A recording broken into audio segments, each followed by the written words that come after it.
प्रिय छात्र, स्वागत है आप सभी को एसके जीके जीएस क्लासेस में। आज हम लोग पढ़ेंगे बायोलॉजी के 100 महत्वपूर्ण प्रश्न। यह 100 प्रश्न काफी ज्यादा महत्वपूर्ण प्रश्न है, तो आप इसे इग्नोर नहीं कीजिएगा, कंटिन्यू क्लास कर ही लीजिएगा, क्योंकि आने वाले एग्जाम में ये सभी क्वेश्चन आपके लिए महत्वपूर्ण साबित होंगे। तो आप इसे इग्नोर ना करके पूरा क्लास कर ही लीजिएगा।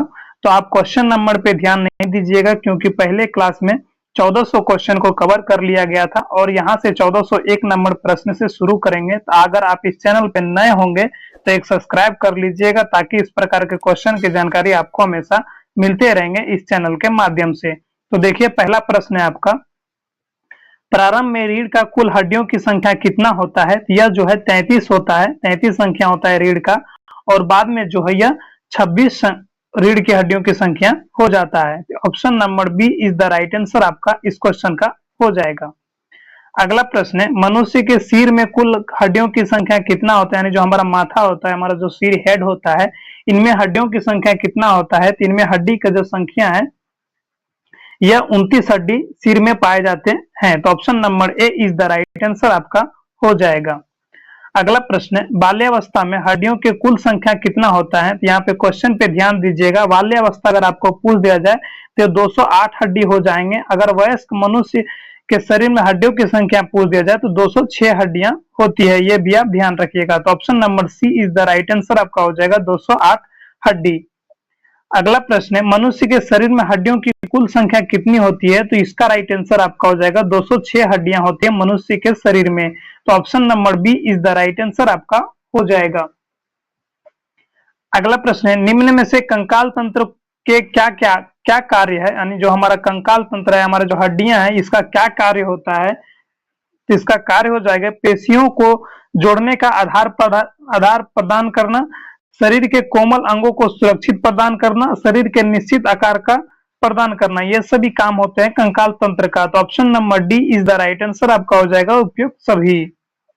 अगला प्रश्न है, निम्न में से कशेरुक दंड के क्या कार्य है? जो कशेरुक दंड होते हैं, हमारा रीढ़ का हड्डी होता है, इसका कार्य क्या है? इसका कार्य होते हैं, यह मेरुरज्जु को सुरक्षा प्रदान करते हैं, स्पाइनल कॉर्ड को सुरक्षा प्रदान करते हैं, यह मनुष्य के खड़े होने आदि में मदद करते हैं, यह गर्दन तथा घड़ को आधार प्रदान करते हैं। ये सभी जो है ये कशेरुक दंड का मुख्य कार्य है। तो उपयुक्त सभी इस क्वेश्चन का right answer option number D हो जाएगा।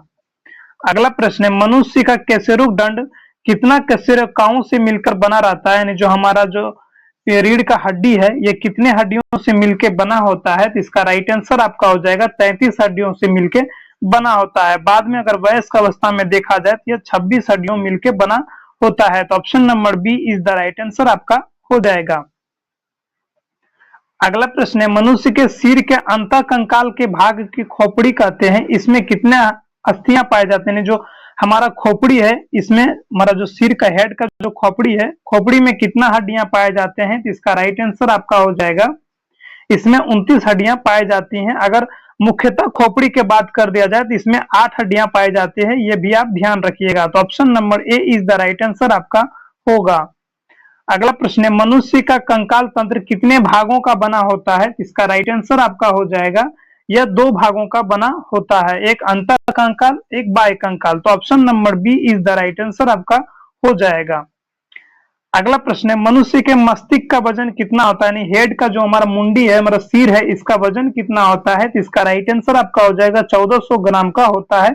कहीं कहीं पे आपको दोस्त 1350 ग्राम भी लिखा रहेगा, तो आप उसे भी ठीक कर सकते हैं। हालांकि इस ऑप्शन में 1350 ग्राम नहीं लिखा हुआ है, जिसके मुताबिक आपका option number C is the right answer आपका हो जाएगा। मेरे दोस्तों, ये सभी क्वेश्चन अगर आपको अच्छे लग रहे होंगे तो अपने दोस्तों को जरूर शेयर कीजिएगा, ताकि वो लोग भी पढ़ के आगे बढ़ सके। अगर आप इस चैनल पे नए होंगे तो एक सब्सक्राइब भी कर लीजिएगा, ताकि आपको भी इस प्रकार के क्वेश्चन की जानकारी आपको हमेशा मिलते रहेंगे इस चैनल के माध्यम से। तो देखिए, अगला प्रश्न है, मनुष्य का तंत्रिका तंत्र कितने भागों में विभक्त होता है? इसका राइट आंसर आपका हो जाएगा 3 भागों में जो है तंत्रिका तंत्र जो है ये विभक्त होता है। तो option number B is the right answer आपका हो जाएगा। अगला प्रश्न है, मूत्र अम्लीय होता है, इसका पीएच का मान कितना होता है? मूत्र जो हमारा पेशाब है, इनका पीएच का मान कितना होता है? तो इसका पीएच का मान 6 होता है। तो option number B is the right answer आपका हो जाएगा। अगला प्रश्न है, प्रत्येक बृहक यानी प्रत्येक किडनी लगभग 1,30,000 बृहक नालियों से मिलकर बना होता है, जिन्हें क्या कहते हैं? तो इन्हें जो है हम लोग नेफ्रॉन कहते हैं। हमारा जो किडनी का इकाई भी जो होता है इसे हम नेफ्रॉन कहते हैं, और किडनी में इतना की मात्रा में नेफ्रॉन पाया जाता है, इकाई, दाही, सैकड़ा, हजार, 10,000, लाख, 10 लाख, यानी 13 लाख नेफ्रॉन पाया जाता है। आप इसे भी ध्यान रखिएगा। तो option number C is the right answer आपका हो जाएगा। अगर आपको पूछ दिया जाए किडनी का अध्ययन क्या कहलाता है, तो नेफ्रोलॉजी कहलाता है, ये भी आप ध्यान रखिएगा। मेडुला अबलंकाटा अगर आपको लिखा रहे तो ये मस्तिष्क में पाया जाता है, मेडुला अबलंकाटा। अगर मेडुला आपको कहीं पे रहा तो वो किडनी का अंग होता है, मेडुला। तो आप इसे भी आप ध्यान रखिए। बोनम स्पॉट जो होता है ये भी किडनी का ही एक अंग होता है।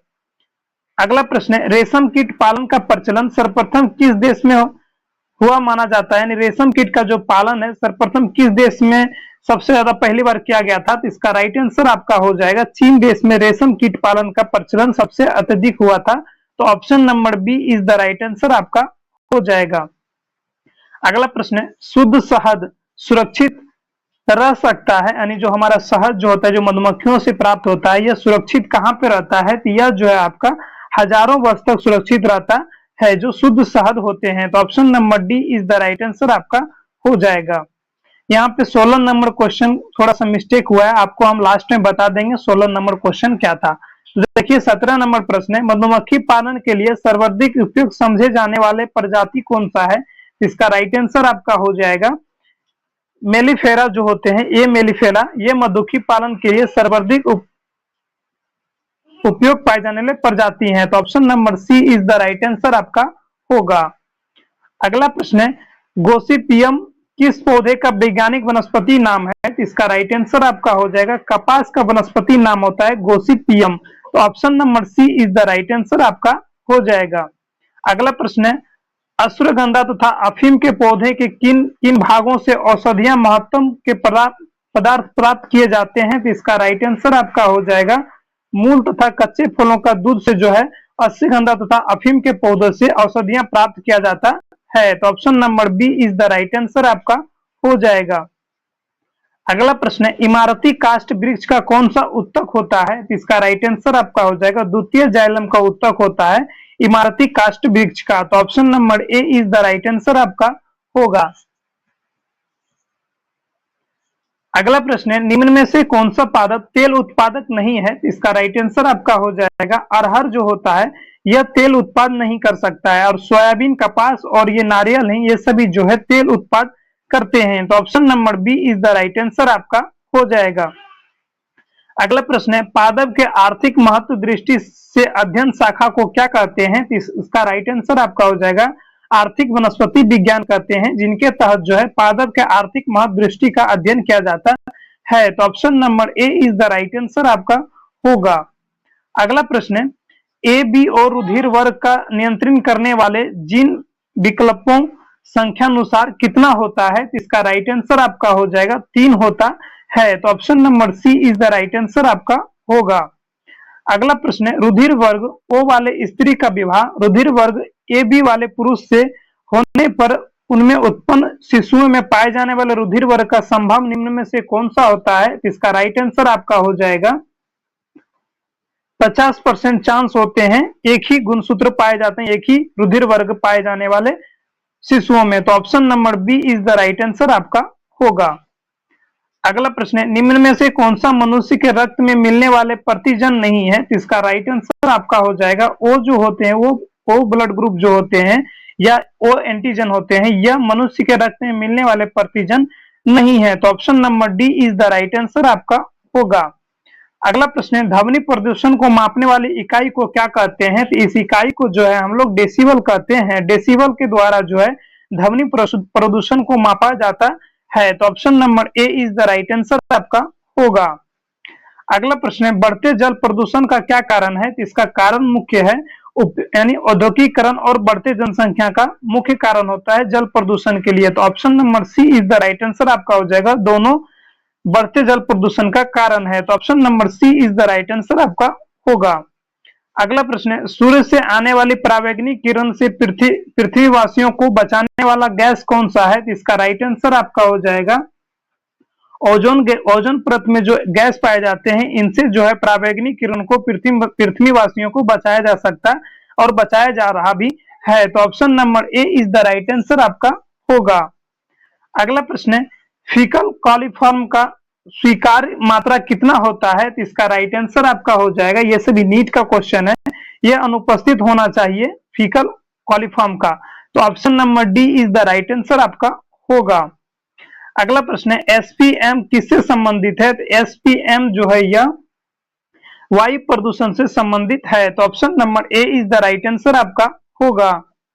अगला प्रश्न है, मानव हस्तक्षेप के कारण हुए पर्यावरण परिवर्तन का मानव स्वास्थ्य पर कैसा प्रभाव हो रहा है? इसका राइट आंसर हो जाएगा घातक प्रभाव पड़ रहा है। तो option number D is the right answer इसका भी होगा। अगला प्रश्न है, मार्च 2005 तक राज्य में चिन्हित एड्स रोगियों की संख्या कितना था? इसका राइट आंसर आपका हो जाएगा 1284 संख्या था। तो option number C is the right answer आपका होगा। अगला प्रश्न है, निम्न में से किस रोग के वाहक मच्छर नहीं है? इसका राइट आंसर आपका हो जाएगा टाइफाइड रोग जो होता है, इसका वाहक यानी परिवहन का काम मच्छर नहीं करता है, यह एक प्रकार का संक्रामक रोग नहीं है। तो option number A is the right answer आपका हो जाएगा। अगला प्रश्न है, वायरस जनित रोगों का समूह निम्न में से कौन सा है? इसका राइट आंसर आपका हो जाएगा पोलियो एवं डेंगू जो होते हैं, यह वायरस जनित रोग समूह का होते हैं। तो option number A is the right answer आपका होगा। अगला प्रश्न है, एड्स के उपचार हेतु निम्न में से किस प्रकार के औषधियों का उपयोग किया जाता है? तो इसका राइट आंसर आपका हो जाएगा एंटी रेट्रोवायरल का प्रयोग किया जाता है एड्स के उपचार के लिए। तो option number C is the right answer आपका होगा। अगला प्रश्न है, अविकल्पी परजीवी समूह कौन सा है? तो इसका राइट आंसर आपका हो जाएगा विषाणु जो होते हैं, यह अविकल्पी परजीवी समूह होते हैं। तो option number C is the right answer आपका होगा। अगला प्रश्न है, वर्मी कंपोस्ट बनाने वाले जीव कौन सा है? तो इसका राइट आंसर आपका हो जाएगा केचुआ जो होते हैं, ये वर्मी कंपोस्ट बनाने वाले जीव होते हैं। तो option number D is the right answer आपका हो जाएगा। अगला प्रश्न है, निम्न में से कौन सा तत्व पौधे का सूक्ष्म पोषक है? तो इसका राइट आंसर आपका हो जाएगा बोरोन जो होते हैं, ये पौधे का सबसे सूक्ष्म पोषक होते हैं। तो option number A is the right answer आपका हो जाएंगे बोरोन तत्व।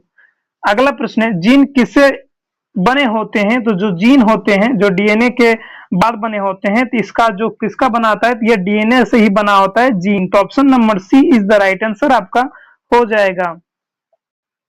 अगला प्रश्न है, प्राकृतिक में जैविक क्रियाओं हेतु उपलब्ध जल का प्रतिशत मात्रा कितना है? तो इसका प्रतिशत मात्रा जो है 1% है जो जैविक क्रियाओं के लिए उपलब्ध है। तो option number B is the right answer आपका होगा।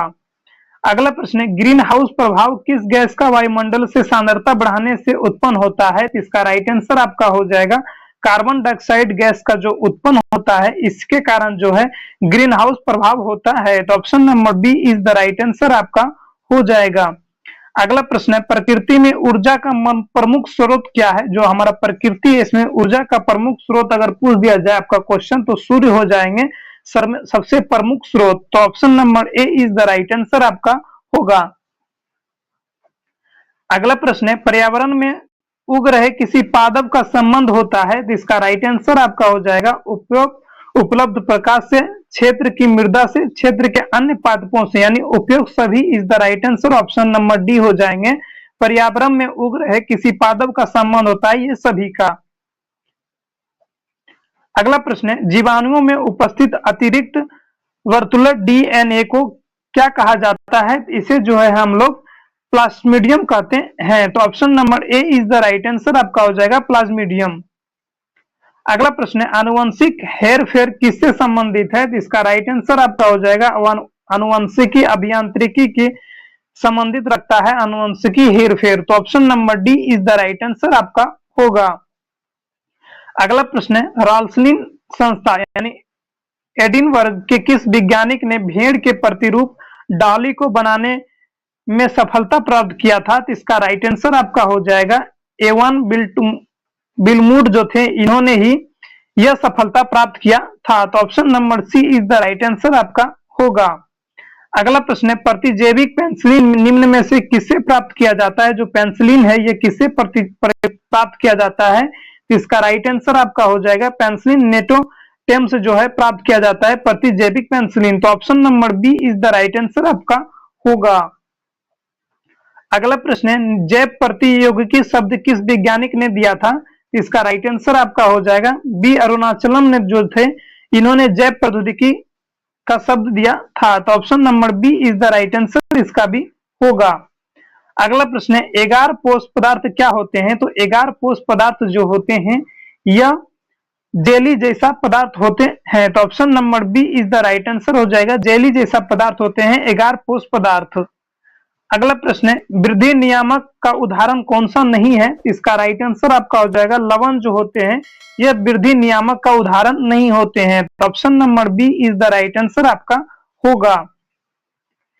अगला प्रश्न है संवर्धन के लिए उपयोगी कर्तकों पात्रों पोष पदार्थ एवं उपकरणों के लिए क्या आवश्यक है? इसका राइट आंसर आपका हो जाएगा सूक्ष्म जीवों से रक्षित करना इनका मुख्य आवश्यक होता है। तो option number A is the right answer आपका हो जाएगा। अगला प्रश्न है पादप उत्तकों का अंग जिसे उसके मूल स्थान से अलग किया जाता है उसे क्या कहते हैं? तो उसे जो है हम लोग कर्तता कहते हैं। तो option number C is the right answer आपका होगा। भारत के प्रथम प्रखनली शिशु का जन्म किस वर्ष में हुआ था? यानी जो टेस्ट ट्यूब जो बेबी थे इनका जन्म किस वर्ष में हुआ था? तो इसका राइट आंसर आपका हो जाएगा 1986 में प्रथम प्रयास के दौरान जो है शिशु प्राप्त किया गया था टेस्ट ट्यूब के द्वारा। तो option number C is the right answer आपका हो जाएगा। अगला प्रश्न है नीफ जीन का कार्य क्या होता है? तो नीफ जीन का कार्य जो होता है यह नाइट्रोजन स्थिरीकरण को करता है। तो option number B is the right answer आपका होगा। अगला प्रश्न है कोशिकीय एवं आणविक जीव विज्ञान केंद्र स्थित कहाँ पे है? तो इसका राइट आंसर आपका हो जाएगा हैदराबाद में जो है कोशिकीय एवं आणविक जीव विज्ञान का संस्था स्थित है। तो option number C is the right answer आपका होगा। अगला प्रश्न है प्रतिरक्षा विज्ञान संस्था स्थित कहाँ पे है? तो इसका राइट आंसर आपका हो जाएगा नई दिल्ली में जो है प्रतिरक्षा विज्ञान संस्था स्थित है। तो option number D is the right answer आपका होगा। अगला प्रश्न है किस वैज्ञानिक ने डॉली भेड़ के क्लोन से को प्राप्त किया था? तो डॉली भेड़ क्लोन को प्राप्त किया था किस वैज्ञानिक ने? तो इसका राइट आंसर हो जाएगा एयान विल्टमूट जो थे इन्होंने प्राप्त किया था डॉली भेड़ का क्लोन। तो option number C is the right answer आपका होगा। रुधिर स्कंदन कारक किससे प्राप्त किया जाता है? तो इसका राइट आंसर आपका हो जाएगा फास्फेट से प्राप्त किया जाता है रुधिर स्कंदन कारक। तो option number C is the right answer आपका होगा। जीव के जीवों का आधार क्या होता है? तो जीव के जीवन का आधार जो होते हैं यह आनुवंशिकी पदार्थ होते हैं। तो option number C is the right answer आपका होगा। मधुमेह के उपचार में क्या उपयोग होता है? तो मधुमेह के उपचार में जो है इंसुलिन का उपयोग होता है। तो option number C is the right answer आपका हो जाएगा। हालांकि इंसुलिन के कमी के कारण ही मधुमेह रोग होता है। अगला प्रश्न है किस विटामिन में युक्त तेल प्राप्त किया जाता है? इसका राइट आंसर आपका हो जाएगा मछली में जो है विटामिन ये विटामिन का भी स्रोत है और इससे तेल भी प्राप्त किया जाता है। तो option number A is the right answer आपका होगा। मछली पालन में प्रमुख रूप से क्या प्राप्त किया जाता है? इसका राइट आंसर आपका हो जाएगा भोजन के लिए प्राप्त किया जाता है मछली पालन के प्रमुख रूप से। तो option number C is the right answer आपका होगा। सर्वप्रथम जीवाणु को किसने देखा था? इसका राइट आंसर आपका हो जाएगा एंटोनियो विन ल्यूवेनहॉक के द्वारा जो है सर्वप्रथम जीवाणु को देखा था जो एक मृत जीवाणु यानी मृत कोशिका था। तो option number B is the right answer आपका हो जाएगा। और रॉबर्ट हुक के द्वारा जो है ल्यूवेनहॉक के द्वारा जो है जीवित कोशिका का खोज किया गया था और रॉबर्ट हुक के द्वारा जो है मृत कोशिका यानी मृत जीवाणु का खोज किया गया था। इसे भी आप ध्यान रखिएगा। अगला प्रश्न है निम्न में से कौन सा एक मच्छर जनित बीमारी नहीं है? तो इसका राइट आंसर आपका हो जाएगा गलगंड रोग जो होता है यह मच्छर के द्वारा नहीं फैलने वाला बीमारी है। जो यह गलगंड रोग है यह घेंगा रोग के कारण होता है। तो option number D is the right answer आपका होगा। अगला प्रश्न है विश्व का प्रथम आनुवंशिक संशोधित बछड़े का नाम क्या है? बछड़े यानी गाय का जो बच्चा होता है इनका नाम क्या है? इनका नाम जो था यह डॉली था। तो option number D is the right answer आपका होगा। ये सेम क्वेश्चन है दोस्तों, सेम टाइम रिपीट हो गया है, तो आप इसे इग्नोर ना करके फिर से टिक कर लीजिए तो अच्छा रहेगा।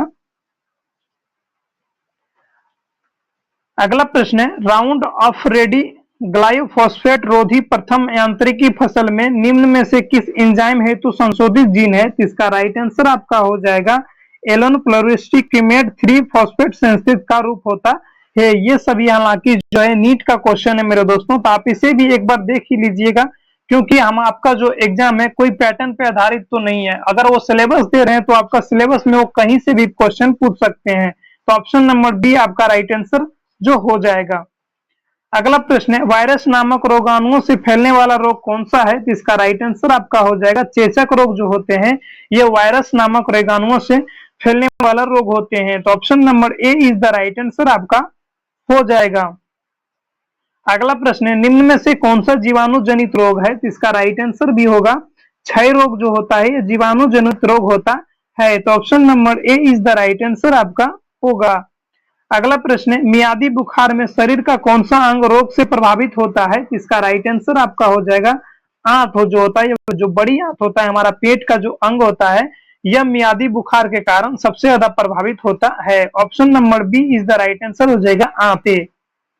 अगला प्रश्न है, एथली टस्ट फुट नामक बीमारी होता है। तो एथली टस्ट फुट नामक बीमारी जो होता है यह फंगस के द्वारा होता है। तो option number A is the right answer आपका होगा। अगला प्रश्न है, अकोता या दाद के कारण क्या होता है? तो अकोता या दाद के कारण जो है यह शैवाल का उत्पन्न करता है। तो option number C is the right answer आपका होगा। अगला प्रश्न है, निम्नलिखित किस रोग का अनुमूलन हो चुका है? इसका राइट आंसर आपका हो जाएगा चेचक का अनुमूलन जो है हो चुका है, इसे हम लोग देख चुके हैं। तो option number A is the right answer आपका होगा। निम्न में से कौन सा रोग जीवाणुओं से नहीं होता है? जिसका राइट आंसर आपका हो जाएगा छोटी माता रोग। जो होता है जिसे चेचक जो कहते हैं, यह जीवाणुओं से नहीं फैलता है। तो option number A is the right answer आपका होगा। अगला प्रश्न है, निम्न में से कौन सा रोग वायरस से होता है? तो यह वायरस से होने वाला रोग जो है यह इन्फ्लुएंजा रोग होते हैं, जिससे जो है वायरस से फैलने वाला रोग है। तो option number B is the right answer आपका होगा। अगला प्रश्न है, हाथी पाग रोग एलियोफाइटिसिस का कारण क्या है? आप देखते होंगे दोस्तों, किसी का पैर या किसी का हाथ हाथी जैसा फूल जाते हैं या फैल जाते हैं, मोटा हो जाते हैं। यह रोग का कारण क्या है? यह रोग का कारण होते हैं वाइचेरिया फाइलेरिया, यानी फाइलेरिया या वाइचेरिया, ये एक प्रकार का मच्छर के द्वारा ही फैला हुआ रोग होता है। तो option number C is the right answer आपका होगा। अगला प्रश्न है, निम्नलिखित में से किससे खसरा रोग फैलता है? इसका राइट आंसर आपका हो जाएगा प्रोटोजोआ के कारण जो है यह खसरा रोग फैलता है। तो option number C is the right answer आपका होगा। अगला प्रश्न है, जीन तथा जेनेटिक्स पदों का उपयोग सर्वप्रथम किसने किया था? इसका राइट आंसर आपका हो जाएगा जोहान्स एवं वाटसन के द्वारा जो है जेनेटिक्स पदों का उपयोग सर्वप्रथम किया गया था। तो option number A is the right answer आपका हो जाएगा। अगला प्रश्न है, लक्षणों को नियंत्रित करने वाले आधुनिक इकाई को क्या कहते हैं? तो इस इकाई का नाम है जीन। जीन के तहत जो है लक्षणों को नियंत्रित किया जाता है। तो option number C is the right answer आपका होगा। अगला प्रश्न है, जीन के अगुणित गुणसूत्रों के सेट या जीनों को क्या कहते हैं? तो इसको जो है हम लोग जीनोम कहते हैं। तो option number C is the right answer आपका होगा। अगला प्रश्न है, मनुष्य के एक केंद्रक प्रारूप में अलिंग सूत्रों की संख्या कितना होता है? तो इसका राइट आंसर हो जाएगा 44 संख्या होता है, यानी 22 जोड़े होते हैं। तो option number C is the right answer आपका होगा। अगला प्रश्न है, पाइसम सेटावियम का सामान्य वानस्पतिक नाम क्या है? तो इसका राइट आंसर आपका हो जाएगा उद्यान मटर। जो होते हैं यह पाइसम सेटाइवम का रासायनिक सामान्य नाम वनस्पति नाम होता है। तो option number A is the right answer आपका होगा। अगला प्रश्न है, निम्न में से कौन सा विषाणु युग्मी है? तो यह हो जाएंगे टीटी। जो होते हैं बड़ी टी और छोटी टी, यह विषाणु विषम युग्मजीय होते हैं। तो option number B is the right answer आपका हो जाएगा। अगला प्रश्न है, द्विसंकरण क्रॉस का F2 पीढ़ी के लक्षण प्रारूप अनुपात क्या होता है? इसका राइट आंसर आपका हो जाएगा 9:3:3:1 के बराबर होते हैं F2 पीढ़ी का लक्षण। तो option number D is the right answer आपका होगा।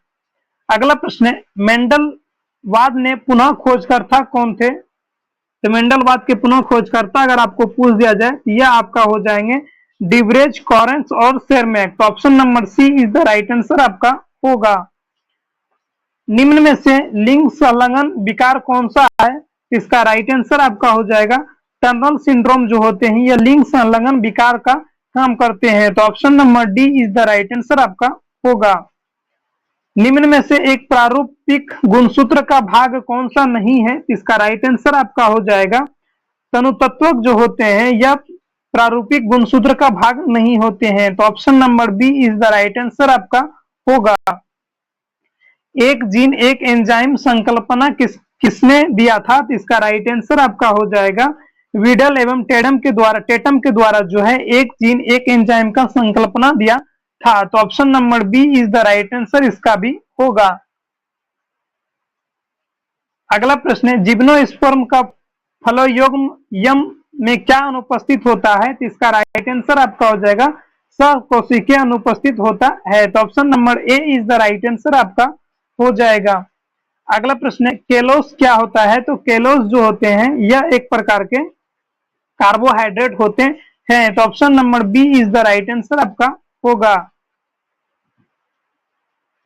पेरिडर्म किससे संबंधित है? तो पेरिडर्म जो है यह कार्क कैम्बिलेंस प्लस दूसरा बलकुट से संबंधित है पेरिडर्म। तो option number A is the right answer आपका होगा। वार्षिक विलय कहां पाया जाता है? तो वार्षिक विलय जो है यह आपके मौसम के परिवर्तन से प्राप्त किया जाता है। तो option number B is the right answer आपका हो जाएगा। फेलोजन क्या है? तो फेलोजन जो होते हैं यह एक प्रकार के काग अद्धा होते हैं। तो option number B is the right answer आपका होगा। मंड अच्छांद किसे कहते हैं? तो मंड जो अच्छांद है यह जो है आपका अंतःत्वचा होते हैं। तो option number D is the right answer आपका हो जाएगा। उपचर्म विशेषता क्या है? तो उपचर्म का विशेषता जो होता है यह मरुद भेद का होता है। तो option number B is the right answer आपका होगा। मेदु तक कोशिकाओं का कोशिका भित्ति होता है। तो इसका राइट आंसर हो जाएगा सेलुलोज का होता है मेदु तक कोशिकाओं का कोशिका भित्ति। तो option number B is the right answer आपका होगा। एस्टेरोस्क्लेरोडियस किसमें पाया जाता है? इसका राइट आंसर आपका हो जाएगा चाय के पत्तियों में जो है एस्टेरोस्क्लेरोडियस पाया जाता है। तो option number D is the right answer इस क्वेश्चन का होगा। निम्न में से रबड़ का स्रोत कौन सा है? इसका राइट आंसर आपका हो जाएगा रिफिड जो होता है यह रबड़ का स्रोत होता है। तो option number A is the right answer इस क्वेश्चन का भी होगा। कैल्शियम कार्बोनेट को क्रिस्टलीय क्या कहलाता है? तो इसका राइट आंसर आपका हो जाएगा सिस्टोलिथ होता है कैल्शियम कार्बोनेट के क्रिस्टलीय। तो option number A is the right answer आपका होगा। अगला प्रश्न है और लास्ट प्रश्न है, शब्द जाइलम का गठन किसने किया था? तो इसका राइट आंसर आपका हो जाएगा नजेली के द्वारा जो है शब्द जाइलम का गठन किया गया था। हालांकि 16 नंबर पीछे छूट गया था तो आप इसे भी देख लीजिए। मधुमक्खियों के छत्ते में पाए जाने वाले मधुमक्खियों कितने प्रकार के होते हैं? तो यह जो है आपका जो है 3 प्रकार के पाए जाते हैं मधुमक्खियों के छत में मधुमक्खियां। तो option number C is the right answer इसका भी हो जाएगा। मेरे दोस्तों मुझे उम्मीद है आपको ये सभी क्वेश्चन बहुत ही अच्छे से समझ में आए होंगे। अगर अच्छे लगे होंगे तो अपने दोस्तों को जरूर शेयर कीजिएगा और अगर आप इस चैनल पर नए होंगे तो एक सब्सक्राइब कर लीजिएगा, क्योंकि आने वाले एग्जाम में आपको इस प्रकार के क्वेश्चन काफी ज्यादा पूछे जाते हैं। तो आप इसे प्रीवियस ईयर क्वेश्चन के तहत भी रिवीजन कर लीजिए तो आपको अच्छा होगा, क्योंकि ये सभी क्वेश्चन प्रीवियस ईयर की क्वेश्चन है, काफी ज्यादा एग्जाम में भी पूछे गए हैं। तो मिलते हैं अगले क्लास में, तब तक के लिए जय हिंद जय भारत।